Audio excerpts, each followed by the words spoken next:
नमस्कार, मी पंजाब दत्त. आज आहे 13 जून 2025. मी जात आहे अकोटला आणि अकोटला गेल्याच्या नंतर या ठिकाणी मला शेतकऱ्याचे फोन आले की आमच्या अकोटमध्ये पूर्व विदर्भामध्ये पाऊस कसा येणार, तर या ठिकाणी शेतकऱ्याला मी अंदाज देणार आहे. आज या ठिकाणी मी अकोटकडे जाते, तर विदर्भातल्या शेतकऱ्याचे फोन आले तर आमच्या पूर्व विदर्भ आणि पश्चिम विदर्भात पाऊस कधी येणार. तर विदर्भातल्या शेतकऱ्याला सांगतो, आज आहे 13 जून 2025.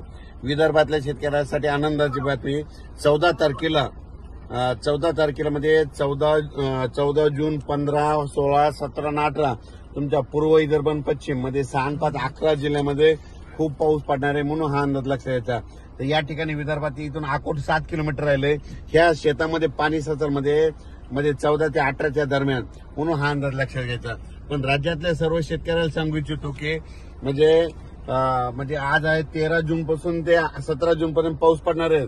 पण विदर्भामध्ये मात्र विदर्भातल्या खास करून शेतकऱ्यांसाठी अंदाज दिलाय की विदर्भामध्ये मात्र उद्या 14 पासून 14, 15, 16, 17, 18 पर्यंत खूप पाऊस पडणार आहे.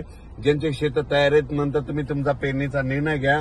पण त्याच्यानंतर तुम्हाला सांगतो, आज देखील 13 जूनला देखील म्हणजे अकोल्याकडे पाऊस पडणार आहे, बऱ्याच ठिकाणी विदर्भात पाऊस पडणार आहे, म्हणून हा अंदाज लक्षात घ्यायचा. पण काय झालं, काही भागामध्ये पाऊस पडलेला नाही. तर तुम्हाला सांगतो, विदर्भामध्ये 14 तारखेपासून चांगल्या स्वरूपाचा पाऊस पडणार आहे. उद्या दुपारनंतर तुमच्या विदर्भामध्ये चांगला खूप पाऊस पडणार आहे. 14 जून पासून विदर्भात चांगला पाऊस पडणार आहे.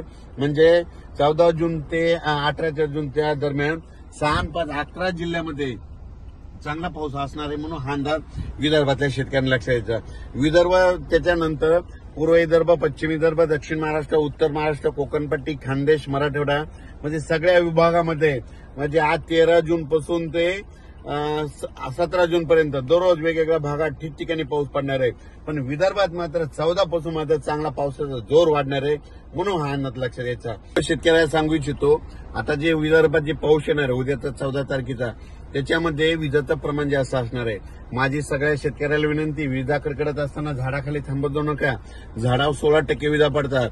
विजा कडकडत असताना आपले पाळीव प्राणी, जनावरे झाडाखाली बांधू नका, कारण की झाडावर खूप विजा पडतात. माझी सगळ्या कामगारांना विनंती आहे, जे शेतमजूर आहेत, तुम्ही विजा कडकायला लागले की सरळ घरी जा, कोणत्या निवाऱ्याखाली जा, पण झाडाखाली थांबू नका. कारण की याच्यामध्ये विजेचं प्रमाण जास्त आहे, वाऱ्याचं प्रमाण जास्त आहे. वारं जास्त असल्यामुळे झाडं देखील पडण्याची शक्यता जास्त आहे, म्हणून हे नाकारता येत नाही. म्हणून तुम्ही जरा काळजी घ्या, कारण की हा अंदाज केवळ विदर्भातल्या शेतकऱ्याला देत आहे. कारण की आता मराठवाडा, पश्चिम महाराष्ट्र, दक्षिण महाराष्ट्र, उत्तर महाराष्ट्र खूप काल परवा पाऊस झाला आणि आता नंबर आहे आता विदर्भाच्या पावसाचा. मग 14 जून पासून विदर्भात चांगल्या स्वरूपाचा पाऊस पडणार आहे. आता इकडे विदर्भामध्ये अकोटकडे जात असताना पाहिलं तर सगळ्या शेतकऱ्यांनी आपण आपले शेत एकदम दुरुस्त करून ठेवलेले.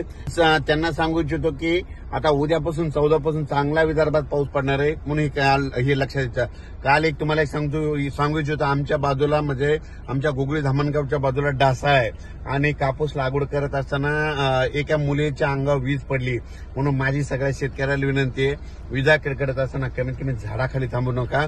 वातावरण तयार झालं, थोडं दिसलं की तुम्ही तुमचं घर जवळ करा, पण झाडाखाली मात्र थांबू नका. झाडावर 16% विजा पडतात. बाबळीच्या झाडावर वीज पडते, आंब्याच्या झाडावर पडते, नारळाच्या झाडावर पडते, चिंचाच्या झाडावर पडते, म्हणून हे अंदाज लक्षात घ्यायचा. धन्यवाद.